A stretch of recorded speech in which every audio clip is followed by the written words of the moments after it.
unless you had problems with the description paper, and I suggested you choose a different topic, a new topic. There were a couple people, and I don't think they're here today, but there were a couple people who chose sort of decorative arts, and they really didn't lend themselves very easily to a kind of a description or formal analysis. And so I suggested that those students actually choose a new topic. But if you didn't have any issues for the description paper, if I didn't specify that you should look into choosing a new topic, you can continue with the topic you've already written on, right? What you're doing now, you can even recycle some of your description, right? You can reuse some of your description. The important part here is that this is where we do allow some interpretation, right? This is where all of a sudden you are taking those descriptions, and you're taking those sort of, that translation of your visual experience of the work, and you're pushing it into the realm of interpretation. So this should be fun. This is where you're going to begin to be able to sort of make some claims about what you think the artist's intentions were for his or her piece. But this is important. This is what we call visual analysis, right? It is not a research paper. Just like the description paper was not a research paper, this is not a research paper either. I'm not opening it up to research. This is literally where you are taking the descriptions you've already made, the observations that you've already translated into description, and pushing them to the realm of interpretation, right? So, all of the interpretation that you offer in this paper should be linked to, directly to, a description. So think about the description, right? Your descriptive language being the evidence for any of the claims that you want to make about your piece and your artist's intentions, okay? So whereas with the research paper, again, you're going to use evidence, right? You're going to have a thesis, you're going to have some kind of claim, and you're going to use evidence, and that evidence usually comes in the form of other scholarly work on a topic, maybe primary sources. In this case, your evidence is simply description, right? But, and also the way that I'm grading these, it's not about whether you get the right interpretation, so to speak, right? Whether you really hit sort of your artist's intentions on the head. It's really about whether you are making clear connections between your descriptions and your interpretations, okay? Because you can't be wrong if you're making clear connection between your description and interpretation. So what I would propose, your first papers were 3 pages. This paper, I believe, I'm not sure what I said, but I think I said it's a little bit longer. What you're going to do, I suggested, okay, formal analysis. I didn't make it any longer.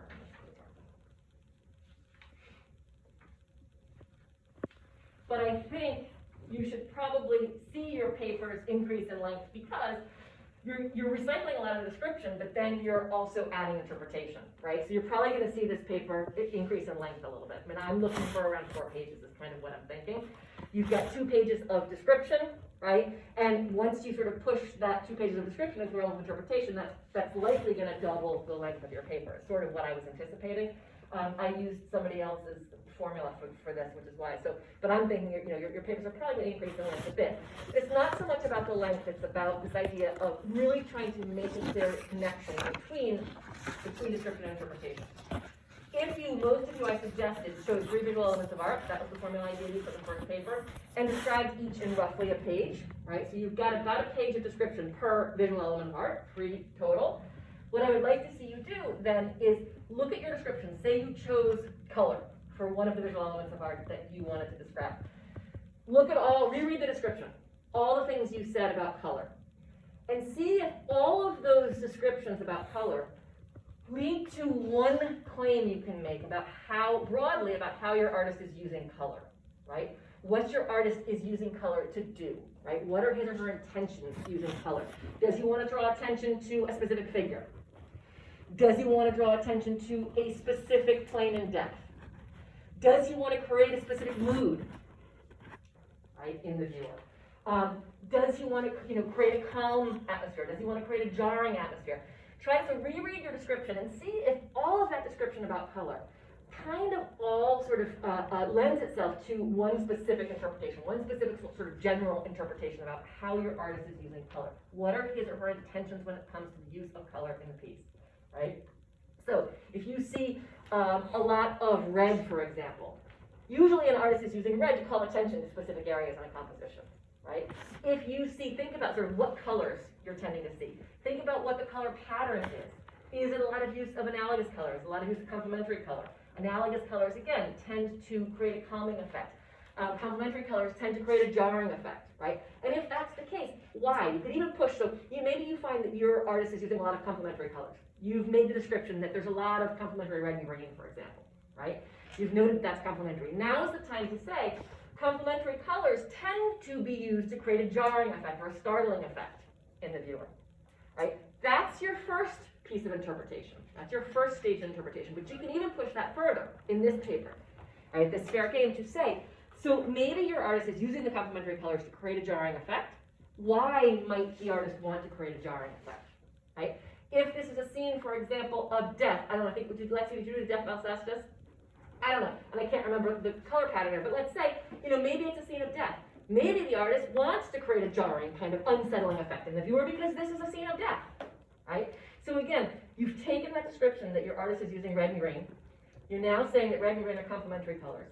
Then you can say that complementary colors have a tendency to create a jarring effect in the viewer. And then you can say that that jarring effect is appropriate given the subject matter. Maybe it's, it's a death scene. So there are lots of different ways you can push that description into the realm of interpretation. So I would say just to look at what you've already done, reread your description of each of the 3 visual elements of art, and then see which ways you can push that description into the realm of interpretation, right? That's essentially what you're doing. You're transforming now this paper, which was description, pure description, into the realm of interpretation. And when you interpret description, when you interpret observation, that's what's called formal analysis, right? Formal comes from the formal elements of art, the visual elements of art. And analysis, you're analyzing something, you're interpreting something. So this now is an interpretation of the visual elements of art that you've already described, right? So really, you shouldn't be using any outside material. You can use for this the wall label. You guys all did Wadsworth Atheneum pieces, right? You had that sort of virtual museum experience. You can use the information on the wall label, right? And then anything that you've learned in class, you can bring to bear here. But this should not be, the case where you are doing outside research. Right? It's not necessary for this kind of a paper, right? And ultimately, you should be looking at, I would anticipate, at least 4 pages. It's not what it says in the syllabus, but I can't imagine you can do it. And again, I copied that assignment from another professor here. So it's really, if you've already got 2 pages of description, I can't imagine how you can do a full-blown visual analysis without increasing the length of the paper. So you should be thinking about, I would say doubling the length of the paper that already exists. Okay, and if you're reusing description, you're still not writing very much new material. Okay, does that make sense? Does anybody have any questions about it? You guys did really well on the description, so I can't imagine that there's going to be a problem. But the idea that if you have any questions, just let me know. The idea is to just look at your description, reread your description, and think about, each time you make an observation about color or light or line, right? How might you interpret that, right? Again, so we've talked a little bit about color. Lighting. Is the lighting, the same kinds of things. Is the lighting strongly contrasted? Is it instead rather even and diffuse, right? Is there a natural light source? Can be determined. Is it an artificial light source? If it's a natural light source, is it consistent? Do the shadows all fall in the right direction, right? Those are all sort of, descriptions. And then, if you have sharply contrasted artificial light, your interpretation of that is going to be very different than if you have sort of more diffuse natural light, right? So those are the kinds of questions that you should be thinking about for this piece of the paper. Really, description is just one piece of a proper visual analysis. Right, so you've done the description. I broke it into sort of two parts to sort of train you to do a really good visual analysis. Description in and of itself is not a standard art historical assignment. Visual analysis is, but I wanted to sort of break it apart into pieces so you got familiar with the description, because the description is usually what holds students up.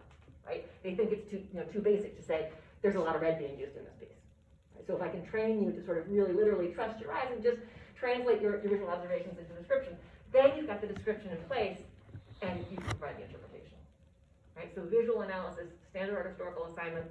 If you ever continue with art history, you'll have to do these kinds of assignments over and over again. And it literally means formal refers to the formal elements or the visual elements of art, and analysis is interpretation of those. So you're interpreting a piece based on the artist's use of the visual elements of art. Okay? And then the next stage would be a research paper. But we're not going to do that in this class. All right? Does anybody have any questions about the formal analysis? There is a rubric description on Blackboard. but you really probably don't even need it. It's really just, again, sort of trusting yourself to all of a sudden, and this should be the fun part, right? Is to, sort of, the description to me always, one of the reasons I broke this assignment up into chunks is because when I had to write visual analyses, I hated the description part. I never could really figure out, I didn't trust myself, I just thought it was boring, the professor. It just seemed like so tedious, such tedious work. How could this be important, how could this be relevant? I just wanted to get onto the interpretation. And you've got the description in place. So this should be the fun part, should be the fun part. If you guys look a little lazy, but like, writing this paper is not gonna be fun. But, all right, any questions? Okay, so a week from Thursday for that, and in the interim, I will be getting your test back. I've got now the three people who have not taken the test, have taken the test, so I can get them all back at the same time. All right, so last class we were talking about Impressionism. And I just want to sort of recap. Today we're going to actually, I gave a lot of context, a lot of contextual information last class. And today I want to actually do some looking, right? Look at some images. We're going to look at a series of Impressionist images we're going to try to interpret. And then we're going to talk also about, I'm going to introduce Post-Impressionism, right? And Post-Impressionism is the style of the 1880s, 1890s, right? Post-Impressionism is the style that's going to bring us to the turn of the 20th century, all right? So, by next week, we're going to be fully in the 20th century, so we're moving along fine. So Impressionism, remember, is a style that emerges in the 1870s. It actually has a very specific start date.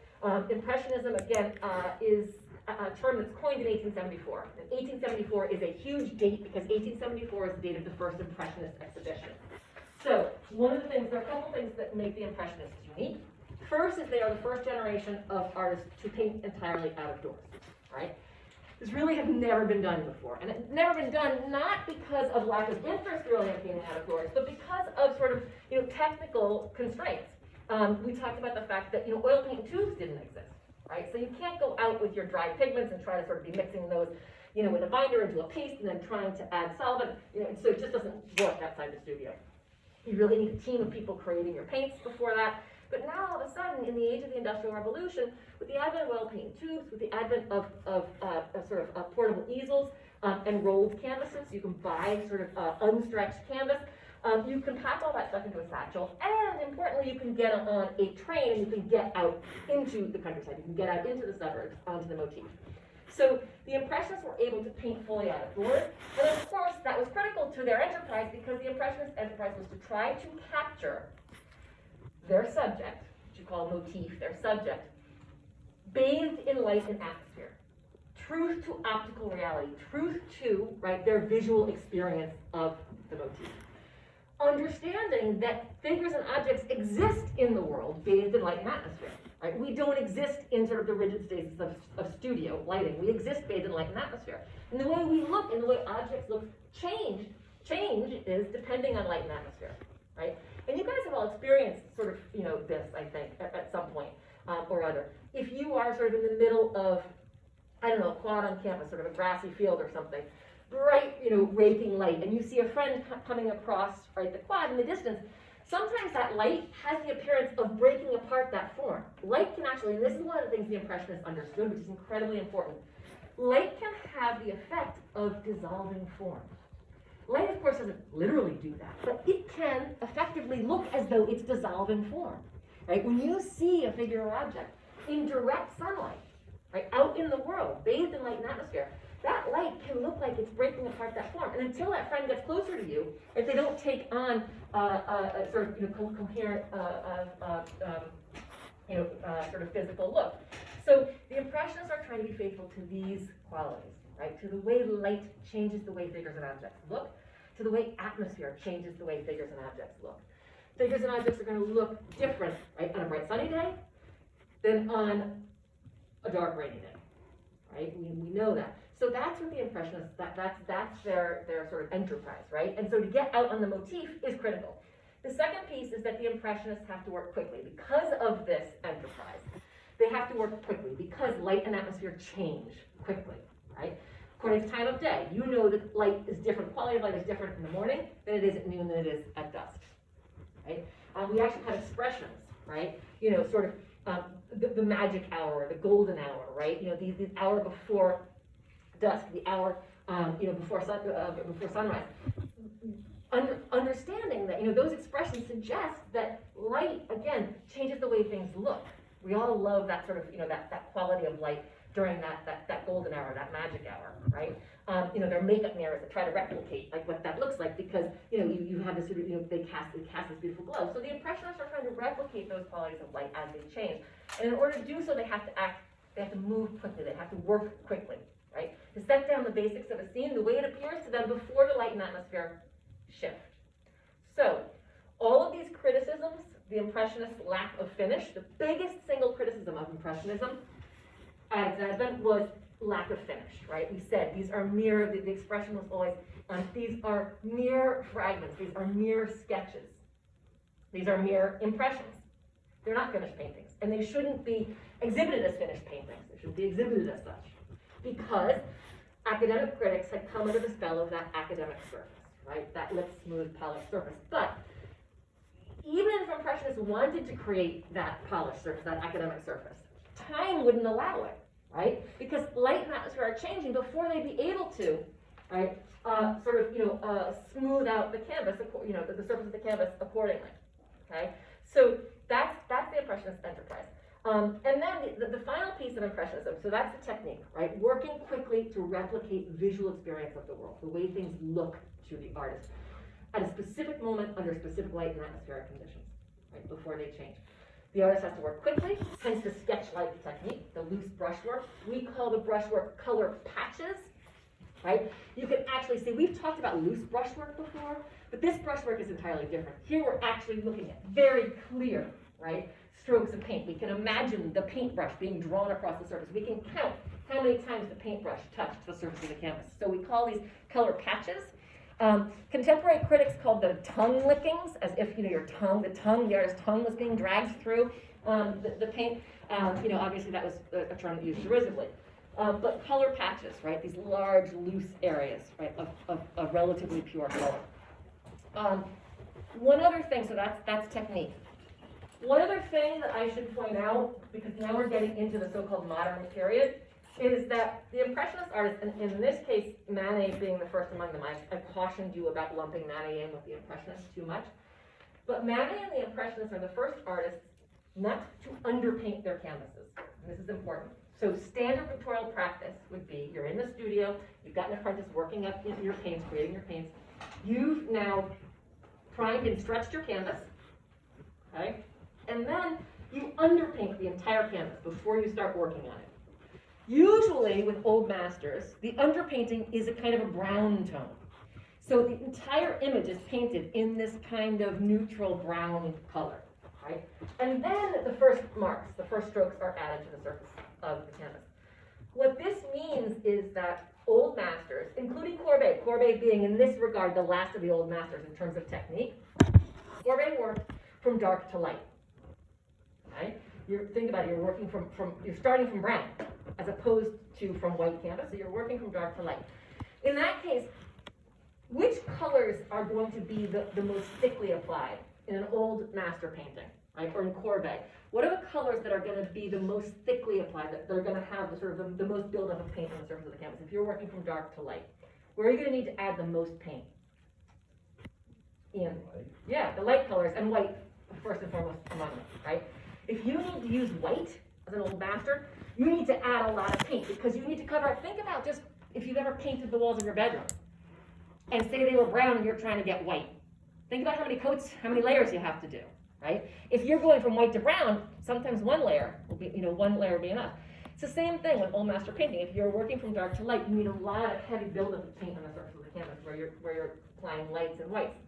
So that's what you're going to see. Old master paintings tend to look dark. They tend to have sort of a darker palette. And that is for two reasons. If they're really old masters, a lot of times the paints have oxidized, okay? Which darkens paint over time. Oil paint oxidizes. But also, you're starting from dark. You're painting from dark to light. So you're starting with a dark palette.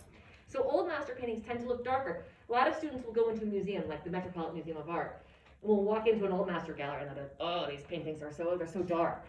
Right? And again, there are two reasons for that. First of all, they originally were dark, but also they've darkened even more.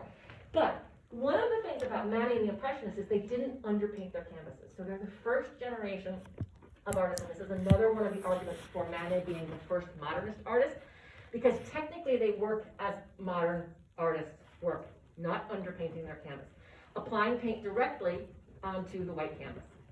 Okay? That is going to tend to immediately lighten and brighten the entire palette. And in fact, and I haven't read this to you guys, but some of the contemporary critics of Impressionism, in addition to sort of talking about these tongue lickings, and imagining the artists drawing their tongues through paint, they also said, one of the critics of the first Impressionist exhibition said the paintings were so bright, he had to put on sunglasses. Can you imagine that, right? That's sort of contemporary criticism, because they really felt like, now these things, we're going to look at some more, they don't look particularly overwhelmingly bright to us, but we're under the spell of artists now who don't ever paint their canvases. If you've only ever seen old master paintings, right, that start from dark, these paintings must have looked really bright. Colors being applied directly to a white canvas were very pure in saturation, right? So if you get a red applied to a white canvas, that's going to be a pure red. It's going to be a saturated red. If you get a red applied to brown, the brown is automatically going to muddy that red. So these paintings looked really bright and the colors looked really saturated. So much so, again, that they were thought to sort of hurt the eyes. So I'm just trying to get you to understand this, this style from the point of view of contemporary criticism. All right, and the last thing, and then I promise I wouldn't talk too much, the last thing is subject matter. Because up until recently, and this is something that's in one of your readings for this style, up until recently, most of the interest in Impressionism has been in terms of technique. Right? Again, this painting from light to dark, the spontaneous technique, color patches, etc. But new scholarship on Impressionism is suggesting that the subject matter of Impressionism is equally important. And you have a very good article that talks about this. The Impressionists tended to paint what we have since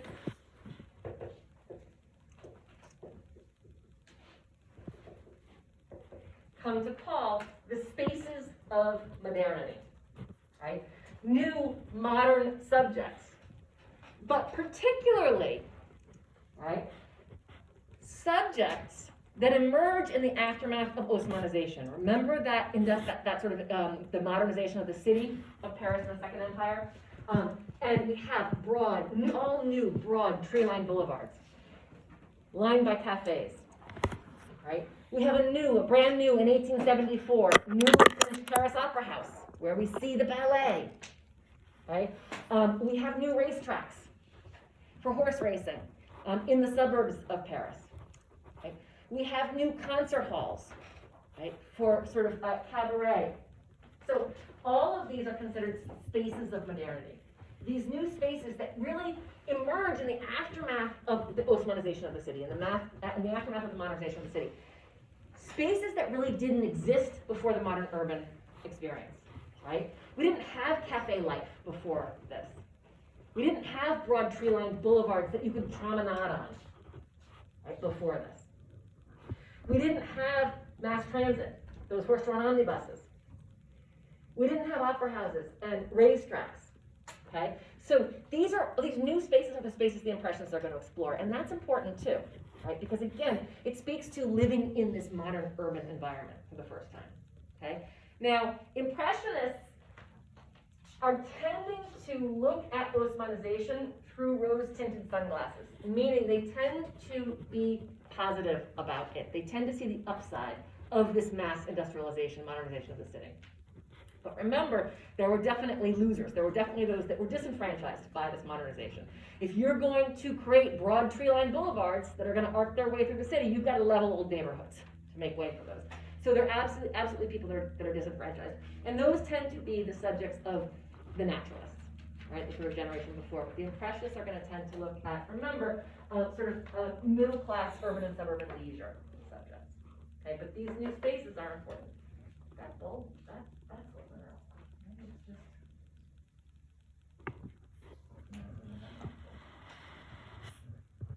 Something went out, but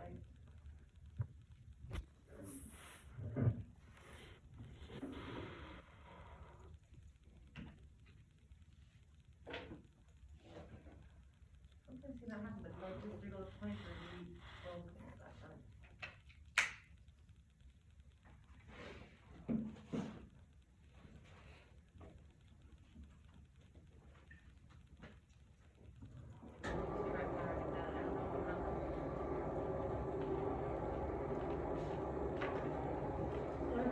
write it down. All right, let's see if we can get.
Okay, so this is the painting that gave Impressionism its name, right? This is Monet's Impression Sunrise that was painted in 1872, but was exhibited for the first time in 1874.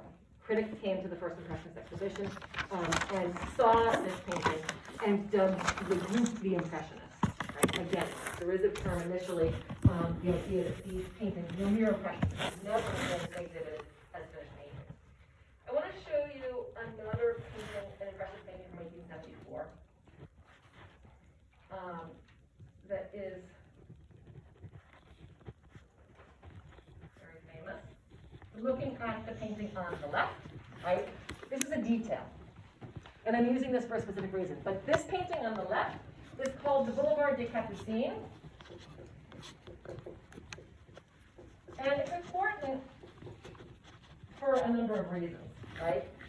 The Boulevard des Capucines is 1873, 1874, and it was also exhibited in the first Impressionist exhibition in 1874, alongside Impression Sunrise that I just showed you. Okay? And we have critics responding to this painting. Right? First thing I want to talk to you about it is the title, Boulevard des Capucines.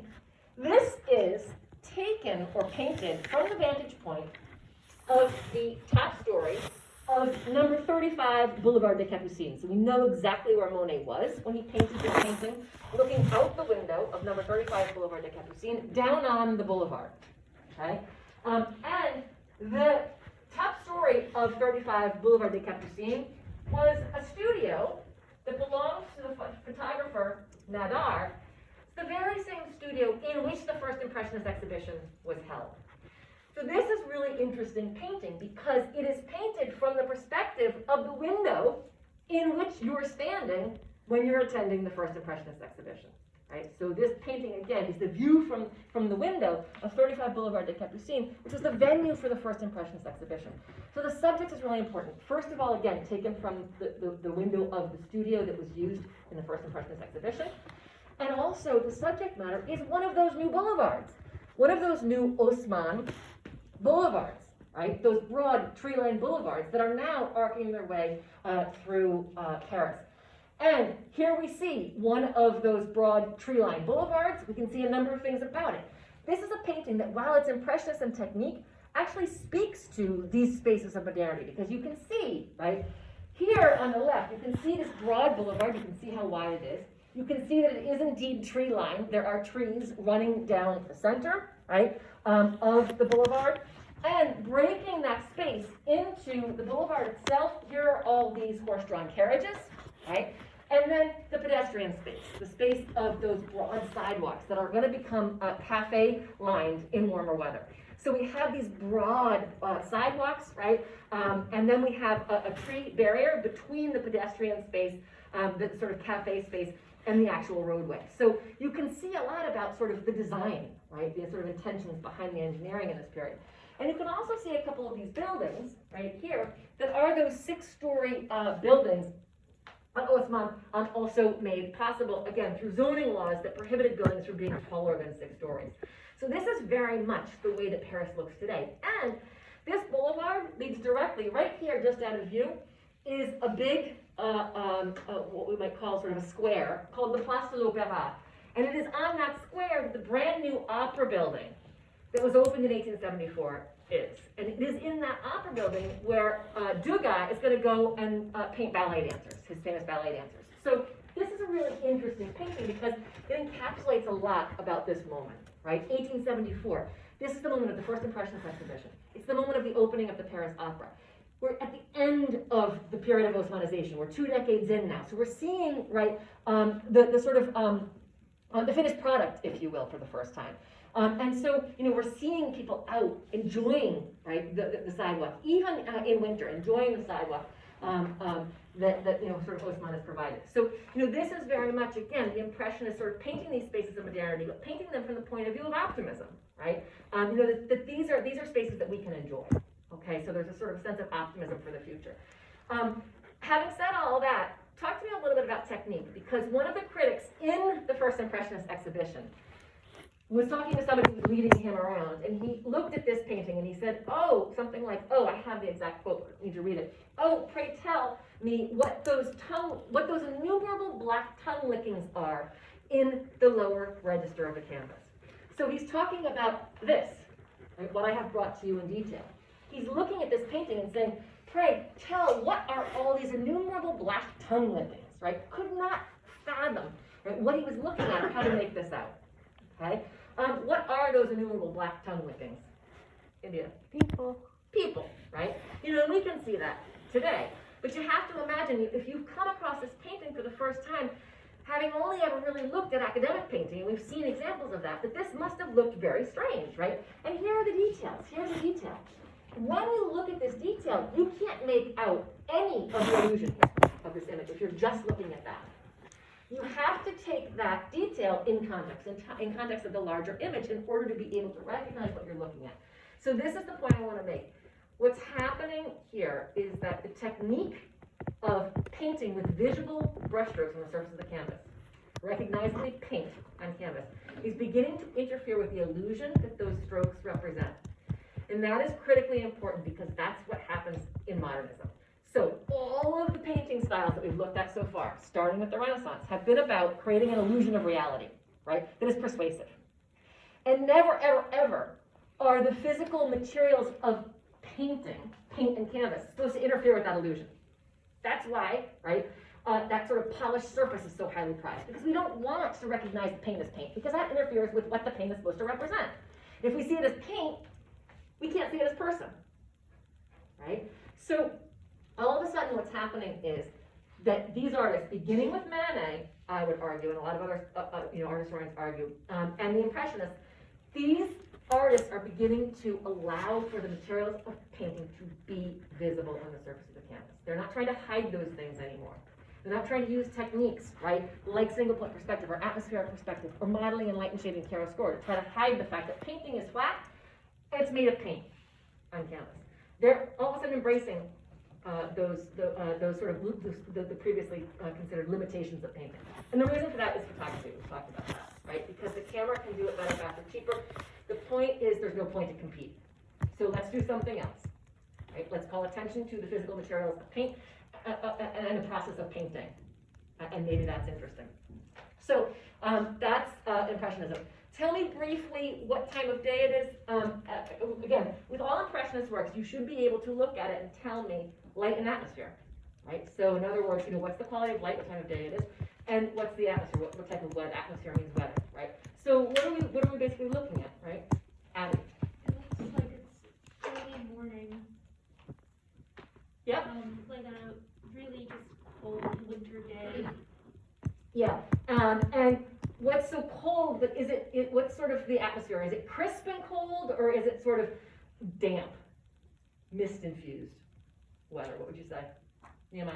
I'd say it's more damp because it looks like the other one we were referring to as well, where it's like it's misty out and Yeah. you can't really see the sky. Yeah. You're looking at all these figures and objects through, again, a veil of mist, just like with Impression Sunrise, right? But in this case, that sort of mist, it's snow, it's probably actually snowing. There's moisture in the air, and when it's cold, moisture becomes snow.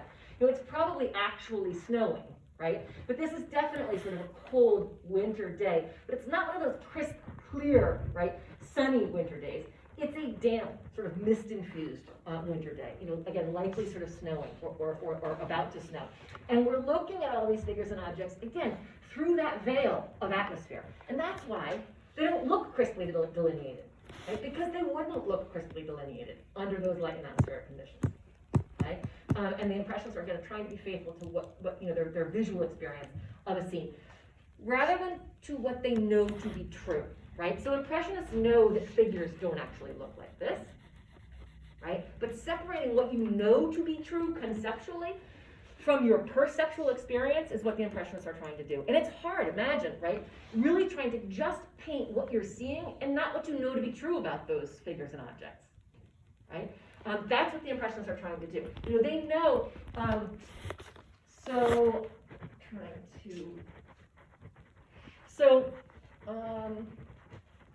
here, for example, does anybody have any sense for what, and it's actually right here, any sense for what these yellow and red sort of, again, color patches are supposed to represent? You know, sort of, you know, Monet is just painting. Remember his advice to his student, right? You know, paint the colors that you see before you as they appear before you. Abandon your preconceived notions about, you know, details of space and mass and texture, and just paint the colors as they appear before you. But those colors represent something. Ian? Like a phone booth. Okay? I'm thinking either a carriage or like those little banners. Yeah. Trinity? Yeah, that's what I think too. I mean, we're not positive, right? But I think it's some kind of sort of, you know, flag or banner. They might be advertising something. You know, there might be sort of text on there that we can't see. But it looks to me like it's some kind of post. You know, these are sort of flags or banners that are advertising something. You know, it's hard to say, but you know, but the reason it's hard to say is because Monet has been able to separate his preconception of what that object is from the way it appears to him. Right?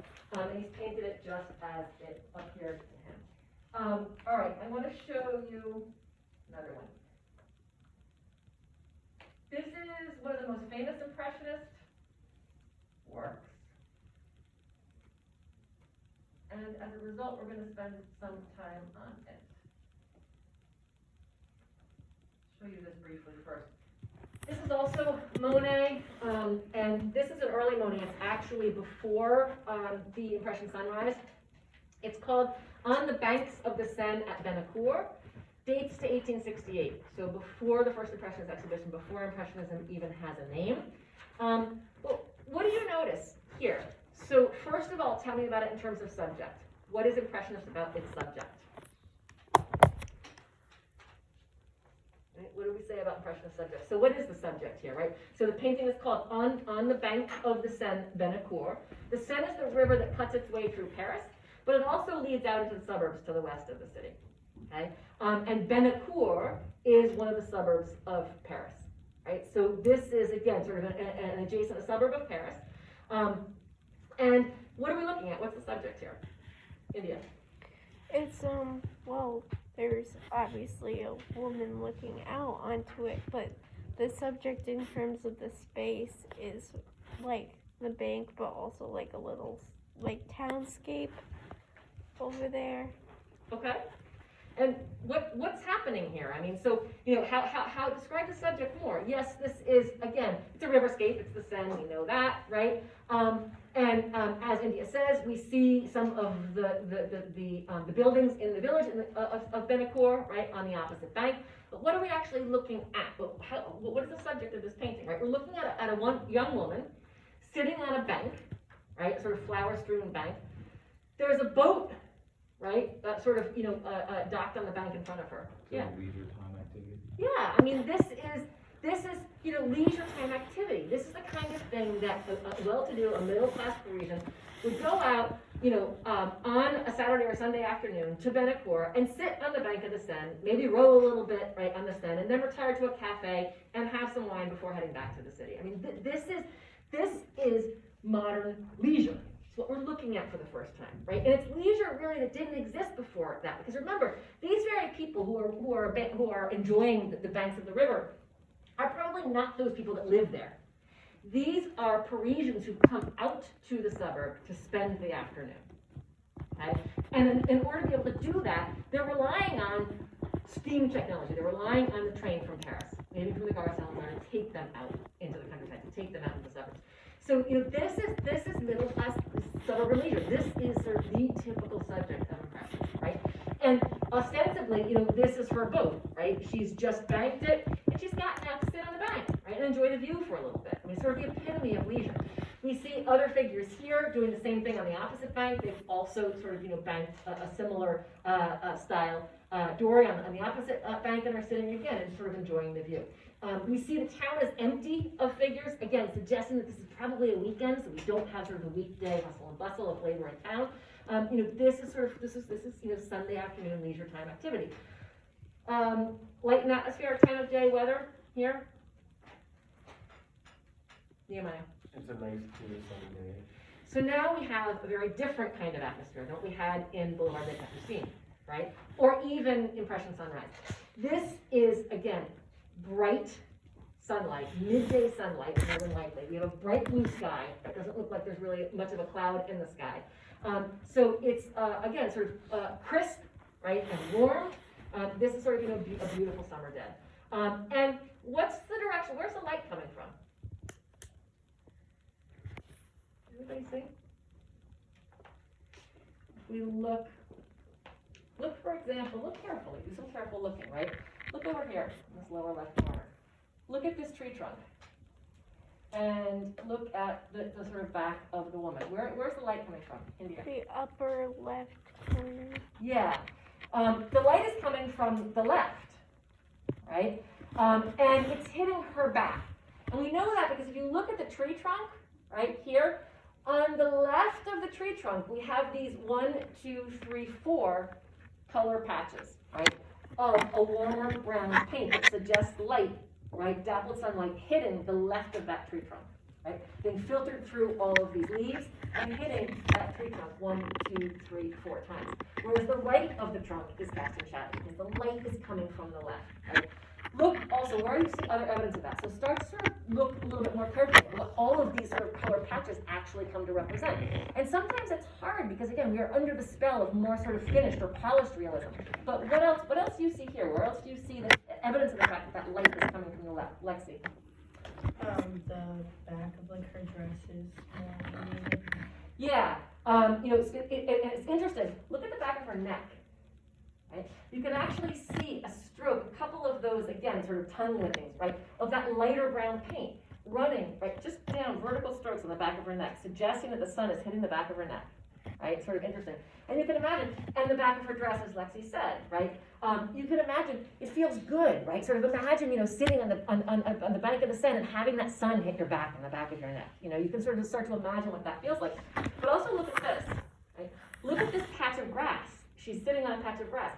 That is exactly where the sun is falling, right? That's why that grass is a completely different color than the rest of the grass on the bank, because the sun is hitting it right here, right? Illuminating it and creating that sort of, paler green. So you can really, if you start to do careful looking, you can really get a sense, again, for what exactly the weather is, and what exactly sort of the quality of light is in a place like this. Does he do I don't know if you know this, if he does under sketches before he starts painting, or does he just go on the canvas? So this is more than likely not at all. He starts from an unprimed canvas, from an ununderpainted canvas, and just adds a mark and goes from there. One of the things about Impressionism is, again, they're working really quickly. These artists are working really quickly, but remember, they're working very quickly. But remember, oil paint is very slow drying. It's very forgiving. So this paint won't be dry during that day, really, either. So an artist like this can go back, what they did do, you can go back and you can rework a little bit, right? Oil paint, because it's really forgiving, it's really slow to dry. And even oil paint can actually be resolubilized. So if it does dry, you can add a little bit of turpentine back in. Turpentine is your solvent when it comes to oil paint. You can add a little bit of turpentine back in, and it'll re-cellularize, it'll make that paint wet again. So oil paint is really forgiving. So this artist is working quickly without underpainting, right? Working quickly. And they can adjust it as they go, just because oil paint is so forgiving, okay? But this would not be, there is no preliminary sketch here. There's no time for that. Remember, this guy, we're talking about shadows. All that sun has to do is, maybe even just a cloud has to come and hide the sun, and all of a sudden, all this goes away. Right? Or, a half an hour or an hour from now, the sun is moved out of the picture plane, right? And now we're completely cast in shadow. Monet has to work quickly to get down, right, the details of the scene before they change. So there's no time for anything like, underpainting or sketching. All right, famous last one, and this is one, if I were to ask you about Impressionism on the final exam, which I likely will, this is